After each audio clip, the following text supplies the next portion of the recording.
So, I'm the founder and CEO of Sisters. Um, Similar to Ash, have endometriosis, PMDD2, and then fibroids and adeno. And before we had my daughter, I had like like miscarriages on that journey. So I've sort of seen different aspects of healthcare from a very young age, all the way through to like maternity services. And I have to say, I haven't had great experiences throughout, and that's somebody who works in the space, so that's worse because I feel like I should know how to advocate for myself, and I obviously can't very well still. Um, I am really interested in, again, like centering the most marginalized person, and that's the work that we do at Sisters. So it's about collective liberation and decolonizing healthcare, which is really difficult to do because as soon as you mention terminology like that, I tend to see people's eyes rolls and disconnect with us. So I'm trying to find the balance of being able to do this work as authentically as we do in the community because the community get it and they want it, but then trying to take it into places where it can get sustainably funded is where we struggle. So I keep getting told to be a bit more palatable, and I don't like that because I don't want to be palatable. But I think healthcare inequalities are really exacerbated by everything being made for a white older male, Mhm, which none of us fit into. mhm. Um, so there's it's such a nuanced conversation. It's such a bigger conversation than like we'll ever be able to talk even in this podcast. I don't feel like I'm my own on this journey. Like there's other people doing stuff too, Yeah. like you, and like people like Esh. So I'm like, it does feel really isolating doing this work sometimes. And you're in the system, Ash. How do you find that? So, yes, my name's Ash. I am a midwife and someone who lives with endometriosis and premenstrual dysphoric disorder, and I'm also a trans person. And that's how I connected with Egality, was over my lived experiences as a trans person with endometriosis. And in terms of navigating the system as somebody who works in the system, it's a real conflicting place because I see so much good in the work that we do inside the NHS in terms of the passion of the people who work in the system, in terms of how hard we work, in terms of how hard people in the system are pushing for change. But I also experience the frustrations and see, particularly as a trans person, the harm that's been caused by the NHS and the attacks on it and on healthcare. I think that being a healthcare professional meant that I had some tools to help advocate for myself. And I feel like being a trans person meant that I had some tools to advocate for myself as well. So I feel like those were two areas of privilege for me, really. And it's very rare that I speak about being trans as a privilege, but because I'd had to advocate so hard to get my health needs met there, that I was able to then translate those over. And also, I think naively, I thought, well, endometriosis is something that's really common. Premenstrual dysphoric disorder is something that's really common. Surely there'll be things in place for this, and there'll be a place in the system for someone like me. And there wasn't. So it's a real complex mixture of emotions, really, of seeing how hard people work, how hard people want to make a change, and particularly working in an area like perinatal services, where the majority of the workforce are women. A lot of people have endometriosis, and people sharing their experiences. We're just down the corridor from gynecology, and then thinking, how do these pieces not fit together better? How do we not have the care there? And that being incredibly sad and incredibly painful. You're doing all of this advocacy while living with a condition that's impacting your day-to-day life. So conflicting emotions about it. But I do also recognize that I then had the kind of the communication skills to be able to say, this is what's affecting me. This is the pathway that I would like to be on. And how can we make that happen? And it's still being a very long journey, even being in that position. So yeah, I don't know if that answered your question, Neelam. How have you found it? Because again, you hear so many stories and people coming to you with their experiences and trusting you with those and hearing kind of the highs and lows. How did that impact on your journey and navigating care? So in some ways it was quite helpful because even though you're like working in this space, I've learned a lot more from my peers about how to get referrals and advocate from what's worked for them. Yeah. Um, and otherwise I would be brushed off. And what's really interesting is I'm very good at telling people these are the things that you can do to advocate for yourself. But for some reason, when I go, I'm a whole different person. I think in Yeah. like in real life, I'm quite I can be quite assertive. I know what we want. But for me personally, sitting in that room, whether it's a consultant or it's primary care, I feel really like on edge and really nervous. So one of the things that I've done now is actually taking my husband with me, just so they can advocate for me. Mm. Which I've even had to do throughout like my maternity journey, even though I'm the one who's going through it. Um, so it's had its plus points in that it's really shown me there's different ways to advocate for ourselves. There's different things that I've learned. But I think what becomes really draining, bearing in mind my sisters has been around for 11 years now, right? And I don't feel like half the stories I hear are any different from what I heard 11 years ago. Um, like to give you an example, we've got two people that have undergone hysterectomies because of endometriosis. Their age range is there's about 15 years between them, and it's their quality of care has been so significantly different because one has really had to fight for it because they've been seen as too young and they've been seen as, you know, maybe you want a baby. And I remember her saying was to me, and she's also said to the GP, is she'd rather have her life, you know? And I think Mm. sometimes hearing that we're still pushing people to have children when they're quite clearly saying they want to be able to be pain free really sums up to me that we place women as childbearing first. And that's something we see a lot in South Asian cultures massively. So so yeah, it's something that I just I can't understand why we're not that's still something that's been pushed on people to make that choice. Um and that then when they've made a choice, they're being told that's the wrong choice for them.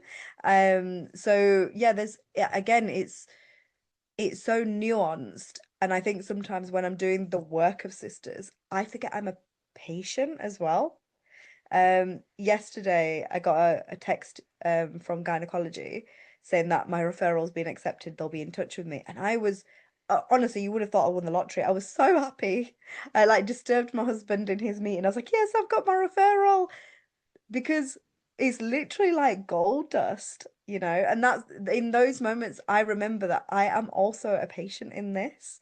I am also talking about services from a wider perspective, but I'm also the service that's been failed as well. And that's sometimes a really hard thing to sit with. And I think, especially when I've been so busy, this month in particular, with the whole month being Endometriosis Awareness Month, it's a really horrible month, I find. You know, I get everybody from media asking to be in touch with us because they want the brown face. They want us to reach out into our community and have somebody at the front of their papers.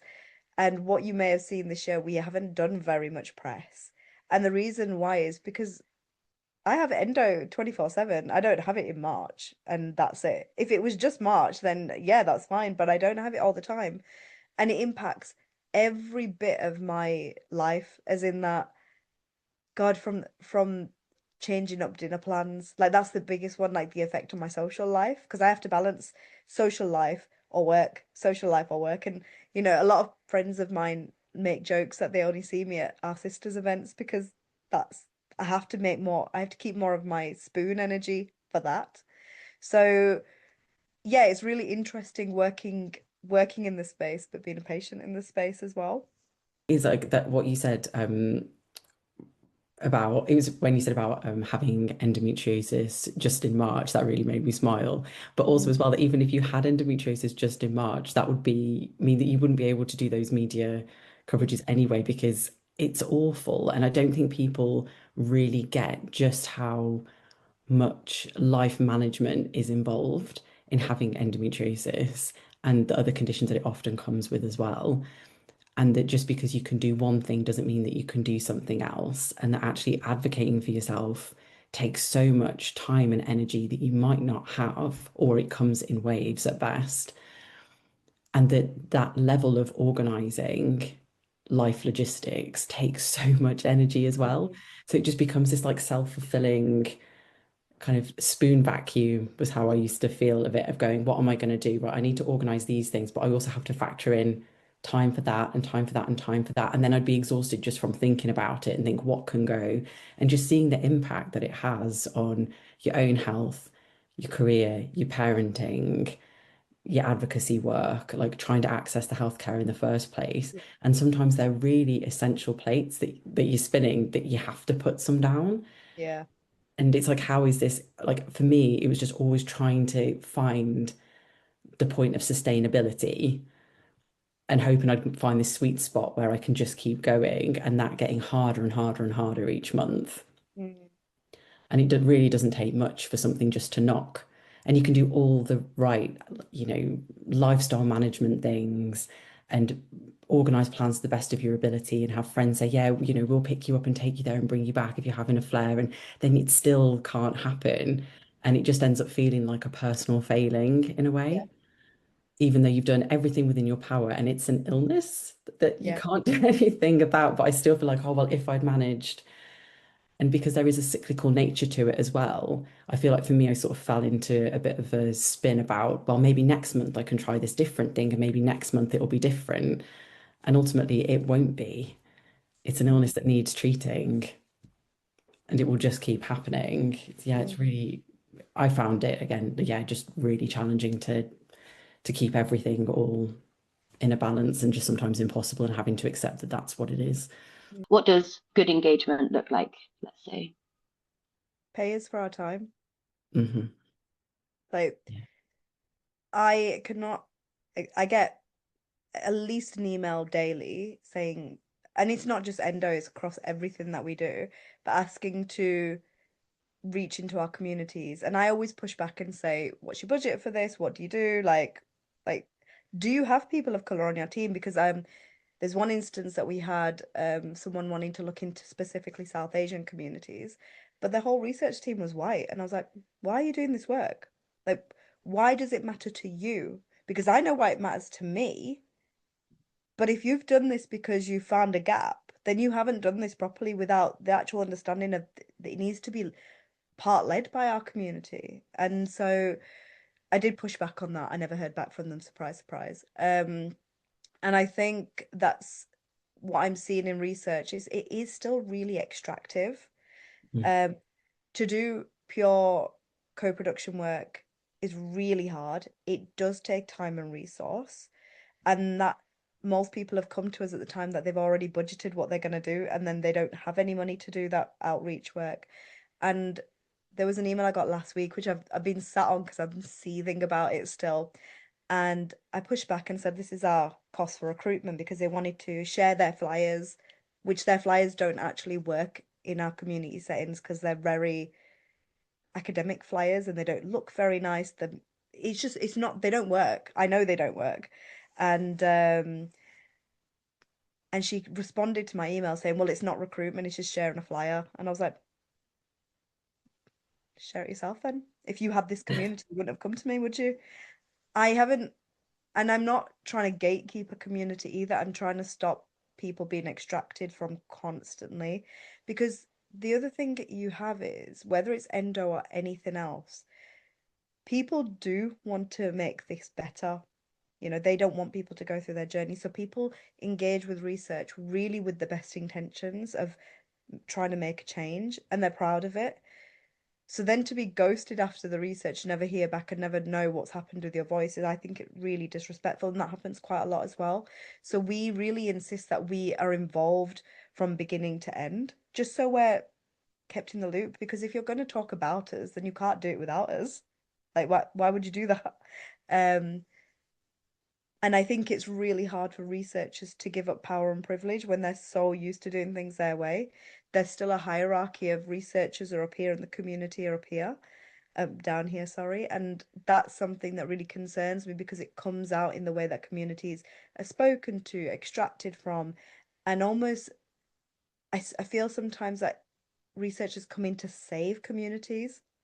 And that's something that really comes apparent when you're hearing back how they engage with them. So we're really pushing back with people now. So if we've got a partnership with anybody, that has been like long-standing making relationships. And I know as a small organization, we don't have the funds to like make those relationships, but it's really important for us to actually know who we're working with rather than just some random that's found us on a Google search and decided they want to access our community. Yeah, for sure. I was kind of writing down while you were speaking because there were so many things that I was like, yes, hard agree. Because I find it insulting. Like when you say seething, the impact of an email like that, just landing cold Yeah, without any kind of background research into who you are, what you do, what the aims are, and just saying, can you do this for us? Because they there's sort of this trust that we'll just want to get everything out into our communities without yeah, any vetting process or knowing that it's not going to cause harm. yeah, And people can have the best of intentions, but if they don't understand a community, they don't know yeah. how that's going to land, what the fallout from that is going to be. I completely agree with you about payment, that I could work full time talking about experiences for research projects. I get so Mhm. many requests to share research studies from people who I've never heard of Yeah, that are just again, I don't mean to sound disparaging, but a stock Canva template with a rainbow flag in the corner and saying, can you disseminate this? And I'm like, I don't know who you are. yeah, Um, and that I don't think that when it comes to co-production that people understand the friction that's involved in that. That I mm, think people seem to think that it's going to be, researchers who have these really great intentions, that the research is going to lead to somewhere positive. Of course, communities are going to want to engage and be part of this. We yeah, can all chat, get along well. It's all going to be nice and tidy, and then a research paper will come out at the end of it.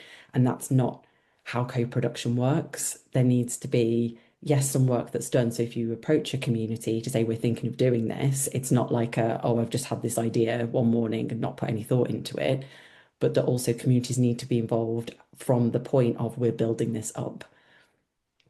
And so that everyone is invested and involved, and that will involve some friction, some conflict, some talking about ideas of how things can roll. mm, And I feel like in research, people are quite averse to that sort of friction. I'm a research assistant myself now, so I feel like I can speak from it from both sides of the yeah, fence. Um, for me, a really important part of research and being involved in it, if it's about sharing my own experiences, is that, as Needham said, wanting some follow-up and to know that it's going to lead somewhere, but not having the sole aim of the conclusion, which I feel like a lot of researchers set out with, is we need more research. Like there's so many where you have this, really well thought out paper, and then the conclusion is, and more research is needed in this area. And you think, what is the point of this exactly? yeah, We knew this at the start. Even if it's just we need more research about this specific thing, or because you think so many people have invested time and trust and energy into this, at least tease out a thread for mm, something that we can take forwards rather than we just need more, and then we can apply. And I then get cynical of thinking that researchers thinking, so then we can justify applying for more funding yeah, to do another research study that's really similar to this, so that we can then say that we need more research. And it's like we need some actual concrete actions yeah, to come out of this, or at least to know what direction we're going to head in next a little more clearly. So it feels like the work is meaningful. And again, from an NHS standpoint, we know how long it takes for that research to translate into practice. We're talking decades, yeah, and people want to know that their research is going to lead somewhere, like what they volunteered is going to lead somewhere, and the amount of trust to put into a research project and the people leading that project, I don't think should be undervalued. But from your perspectives again, like what would you say to researchers or funders who are wanting to like invest in endo research or who are currently studying endo? How do we avoid these negative outcomes from the start? Like how do we ensure that tangible actions are going to happen, but from the very beginning of that research proposal? I honestly think people need to share the space. Now I see the same sort of groups engaging with the same researchers, the same faces on PPI groups, the same, it's almost career PPI people, the same organizations involved in being the community partner. And so I think it's on researchers to do the work and see who else is doing it. But I also think it's on the organizations who hold those existing relationships to also be part of the solution and say, these are other organizations you should also partner with. Because some of that principle that we work on, particularly around collective liberation and that decolonizing work, is about giving up privilege and sharing space. Um, and that's really uncomfortable for people to do, but it's actually part of making things more equitable, but actually not even equitable, more just across the system. Um, but people aren't keen on giving up that power and privilege easily. It's not something that easily happens or is done to people. And so I think my biggest thing is almost take a bit of a leap of faith. So we've just done a project with Warwick University, and the reason it's gone so well is because, in all honesty, the researchers that we worked with, both of them, put their neck on the line and a lot of money to let me run the PPI the way I wanted to. I don't know if we'll ever manage to make a relationship or a funding pot ever work for us like this again because it was so different. Um, but I also know the impact of what we've done as a group. But I think where the fear is also with people who work in, just let's look at like academia. It's never been done before. So if you're putting your job on the line essentially for a group that you've never really worked with at this level, you're putting the trust in quite a small organization to do the work. I obviously for this one we pulled it off and I had no doubt that we were going to because I know what I'm doing. Um it's about building those relationships where you can have that trust. But out of the 11 years of working, that's taken 11 years to build up that relationship. That's obviously not happened overnight. And it's a lot of trust on both sides. I had to trust the academics that they were going to fight for us in the rooms that we weren't going to be in. And they had to trust me that I was going to be able to pull off everything that I said we were going to pull off. And we have. Um, and I think it was almost a sigh of relief when we held a conference and we're doing a 6 month exhibition in Birmingham. I think it's almost been a sigh of relief when it's all been done because they could sit back and say, actually, every time that they as academics had pushback over why are they asking for this much money? Why do they need an exhibition? Why does this need to be printed in such a way? Like all these little things that we consider as quite normal. Why do so one of the things that we said, I insisted that all our members got taxis to all our in-person meetings. There was a couple of reasons for that. So in Birmingham in the last few months, um it has become increasingly volatile with racism. It's very notable, and particularly there has been a couple of sexual assaults on women in the Sikh community that have been race related. So our PPI group were terrified of leaving the house. So one of the things that we insisted is they're getting taxis, and so we know they're going to be safe. And speaking with like the people that hold the money, it was like, well, no, can't they get public transport? And I was like, no, they can't because of ABC reason. And what was interesting is the people we were working with, bear in mind they're based in the Midlands, had no idea this was something that was happening, something that people were scared of. And I think that's what it is having those open conversations as to why. And as soon as we explained why, it was like, no, that makes sense, go ahead and do it. And I think it's having those conversations with people actually humanizing this work. So not having a policy for the sake of having a policy because and I understand the point of like making things more green and getting public transport over like taxis and things, but also when it comes to people's safety, that's not something that I'm going to play around with. And so it's for me, it's about humanizing the approach beyond what policy there might be. Yeah, thank you for having those conversations as well, because if you're having to explain every step of the way, Mm. this is why we're doing this for something that, you know, sounds very, very reasonable and like I hate to say common sense, but common sense, and then it being like, okay, now I have to justify it, A, B, C, D, E, and for every small change that you're making, like that is a lot of time and a lot of energy and effort that's going into that. And I think it's so sad, and based on what you said about doing work that's so bold and taking such a different approach from what they're used to, and that it's been successful, and that your feeling is that it won't happen again. I mean, what more proof do people need that this is something that's worked and it's proper co-production and has led to improvement, and that the feeling is, yeah, that that was a one-off, and that it took such a long time to get to that point, that, yeah, feels really sad to me.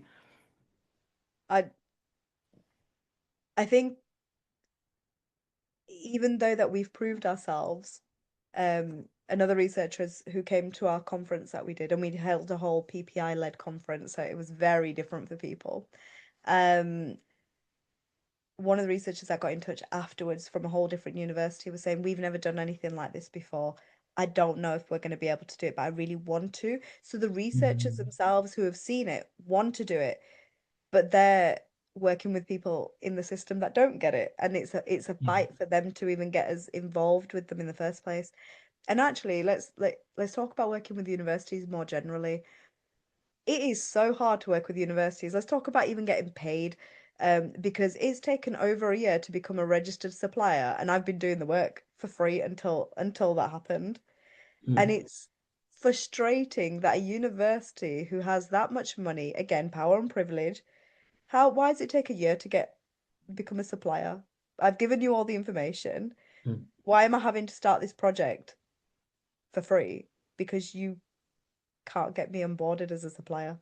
Little things like that make it so difficult to work with. Now it's I've been lucky because I've been able to sustain ourselves as an organization, but actually if we hadn't had grant money from other places, then I wouldn't have been able to do that work. Um, and if it was any other organization, I don't know if they would have been able to do that work for a year to run a PPI group with no money. And I think those are things that are just really silly like that's a barrier that doesn't need to exist. Yeah, for sure. And it's, thank you for raising it with universities as well, because I don't think universities are challenged enough on this. I hear Mm, it in the NHS a lot about service users not being adequately remunerated for the experiences that they're sharing, even down to hospital parking if something's on site, let yeah, alone payment for their time and sharing what they've experienced. But universities, like you say, they have that money. And from research that I've contributed to, and in terms of either from a service user perspective or from research that I've written, mm, so much of that work has been unpaid. You know, I wrote a whole textbook chapter, and my remuneration for that was a copy of the textbook, and that's it. And you think, how are things going to move forwards? You know, and again, it's a huge privilege that I was able to do that, yeah, and to think, is it a trade-off? Again, one of those things of, this will look good yeah, in terms of I can take it to other people, that would then mean that maybe next time I would get paid for the research that I'm doing. yeah, But it's a gamble to do. It's that, you know, there's no guarantee that that is going to lead anywhere. And it's, I can only do that because I have a partner who's providing a second income and can yeah, look after the kids while I'm doing yeah, that, and doing that, you know, bedtime routine while I'm writing, and thinking I'm also doing this, you know, while living with a chronic health condition. yeah. It's just, it's entirely unsustainable. No, you just can't, can you? And but that when you mentioned that trade-off, I've been in that boat so many times of, but if I do this for free, that means next time they're going to like pay us or see what I can do. The amount we have done for free over the last 11 years to get us over the hurdle is unreal. And these people that are reaching out to us have salaries. It's taken me 11 years as the founder and trustee of Sisters, and it's only this year that I've moved into a CEO role and I get paid 2 days a week, completely transparent. But do you know how much of the biggest like do you know how proud I am for those 2 days a week? It's taken 11 years to get there. I am so proud to do that. I probably work harder for these. I don't work 2 days. Let's be honest, I work longer than that. But I've done this without no salary or anything, and there's other people that have like full on salaries of a lot of money, and I'm like, you've got people that don't get anything, and I feel that's really, it just shows how disconnected from communities people actually are when they don't even realize that you don't have salaries and things like that. You don't have the same sort of level of infrastructure that they might have. Um, and so, yeah, I think when I actually, even when I updated my LinkedIn, I got quite a few messages from people saying that they didn't even realize I wasn't being paid.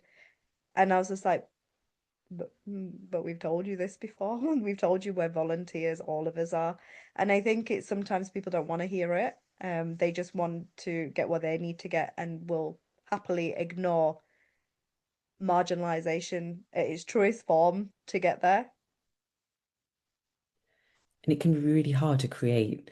I mean, it's challenging enough on an individual level when you're not getting paid, but then to Mm, create those projects and that momentum and people's investment of time and energy, if everyone is a volunteer, people yeah, only have so much capacity and life has a habit of lifing. And when you're yeah. speaking about people who are already marginalized, it's, and when you're trying to build something and make a change, but also Mm, then take it to somebody to say, look, here is evidence that this works. Yeah, yeah. they're insurmountable barriers a lot of the time. And I've seen so many projects fizzle out and really good things and people doing good work and all that passion just dwindle because it is unsustainable because you need the money and the resources to be able to do it. And again, it doesn't even necessarily, I mean, a financial remuneration is amazing, but I've only worked in one project where I've ever been asked if I needed support with childcare. Mm, And that was massive of just thinking, wow, they actually value the fact that I'm a parent as well. And particularly because I home educate my children, if there's a space for them, I'm like, this is brilliant. I can do so much more because yeah. and also I want to bring them and for them to be involved in this kind of thing and to see and build that. Like, I believe in youth as being part of communities as well. And if that's considered, it's just such an extra boost and thinking, yeah, okay, they actually do value and they might have done a bit of background reading into me and know, oh, okay, I'm a parent. They actually are trying to accommodate me as best they can and want me in this space. Mm. How we can translate, if I understood the question correctly, how we can translate the good that's done in community into clinical practice and get it. I think that relies on clinical services reaching out properly and wanting to listen to communities and saying, we are creating spaces and we want to create these spaces with you so that then that knowledge transfer can happen and that channel can, that channel's there. Because I don't see why, if a community has created something good and that is for the community, why would they then go and give it to a space that's harmed them? Or can then present it as this is ours and we've done all this great work. Look, we can put it in our EDI box.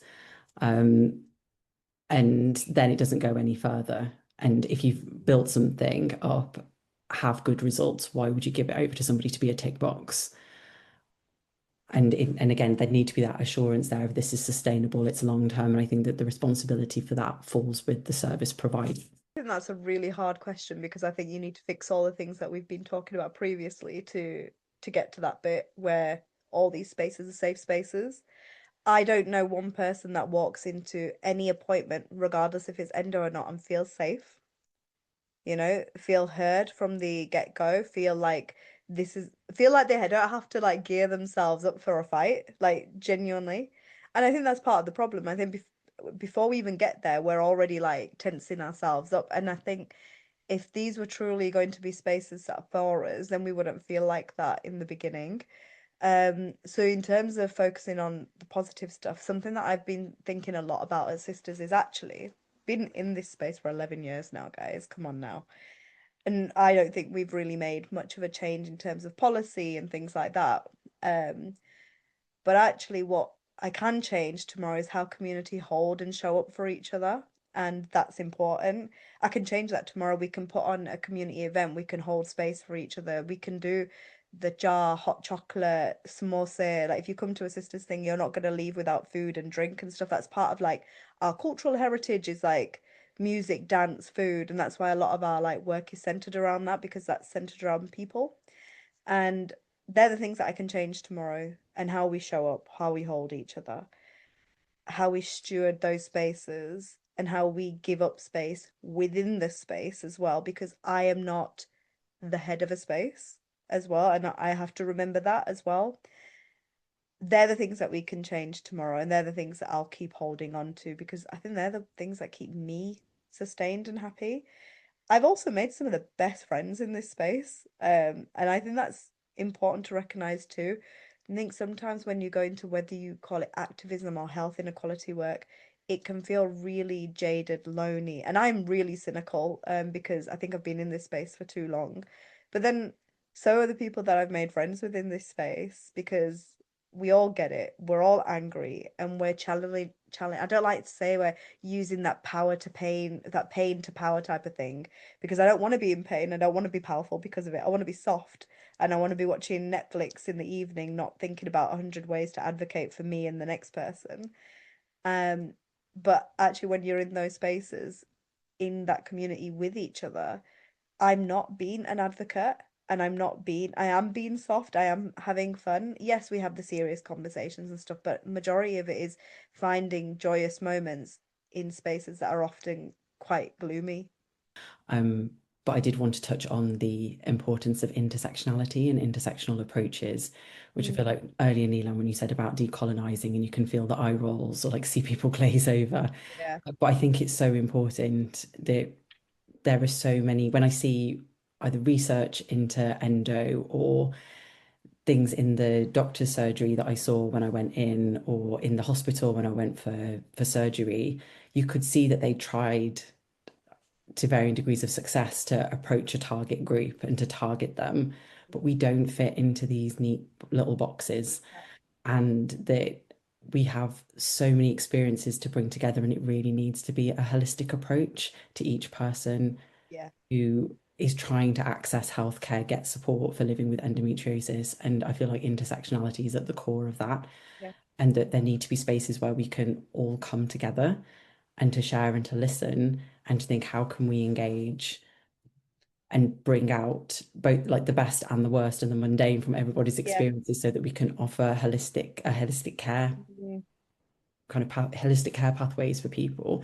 And I feel like I don't know whether that's, again, like yourself, I feel a little bit cynical sometimes and thinking, well, if we haven't got care for this group who's all like marginalized, even started, let alone sorted, and we've not got, care sorted for, if we can ever get care sorted, but a baseline for the majority population, how are we ever going to start looking at people in in kind of their as their complete selves and with everything that they bring to the table, and we're so far off that.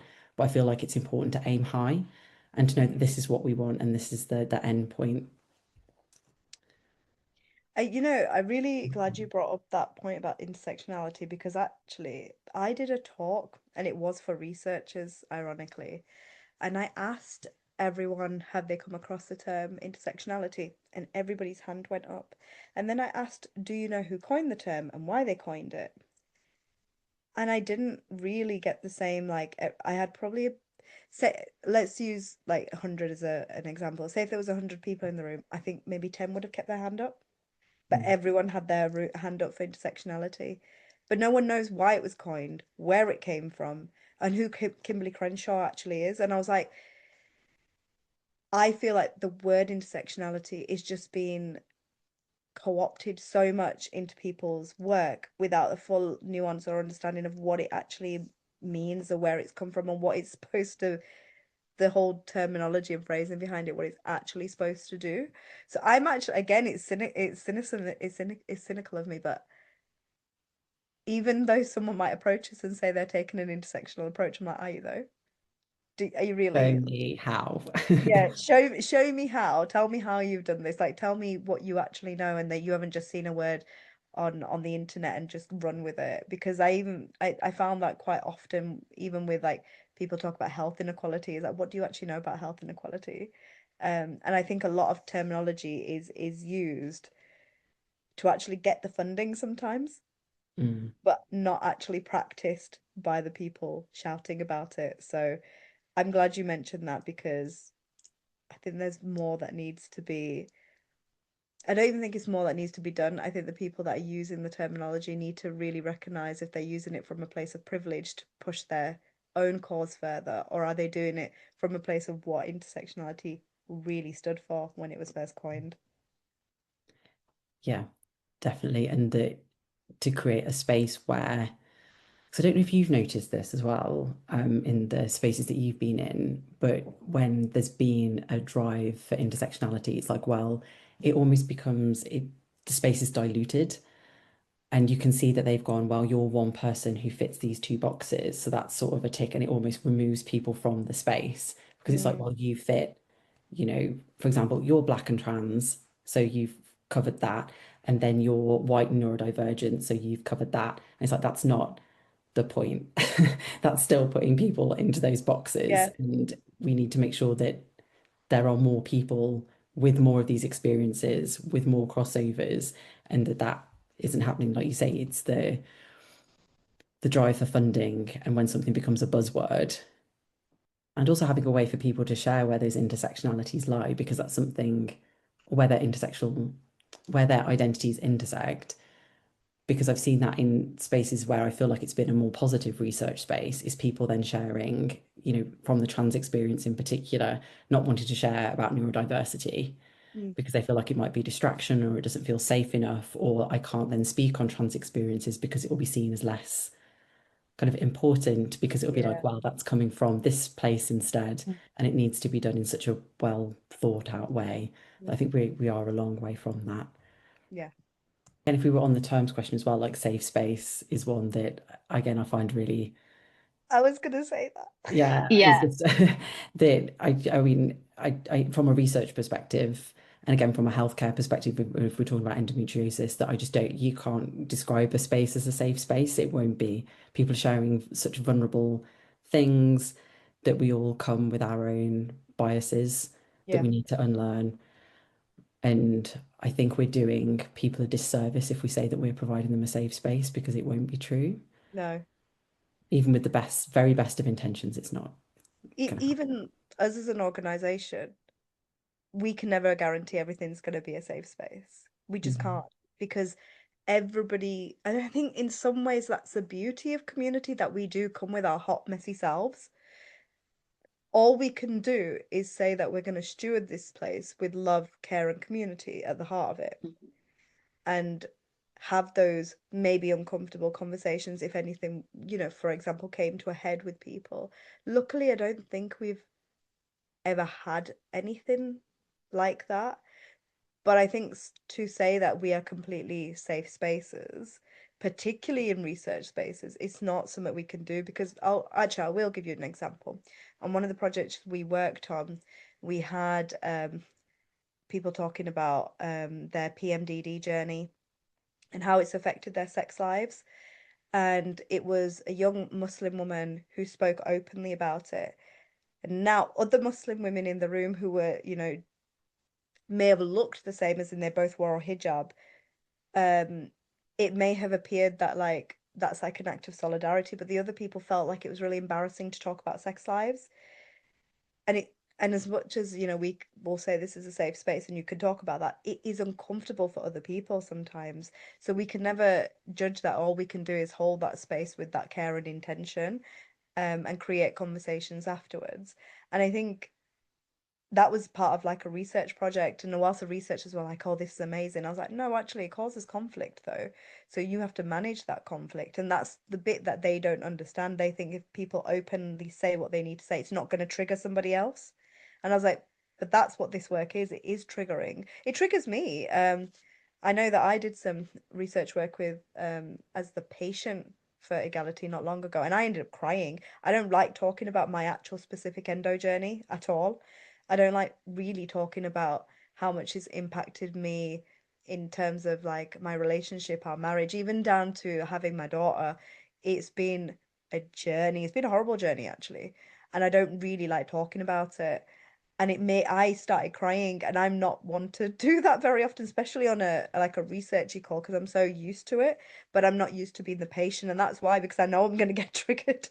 And I think that's something to remember, is that we could never claim to have every safe space, because we're never going to be able to do that. Unless there is a safe space out there somewhere, please show me the way, and I will happily go. I need it. Much. I could talk to you guys forever, like, about this sort of stuff. And thankful for your guys' time.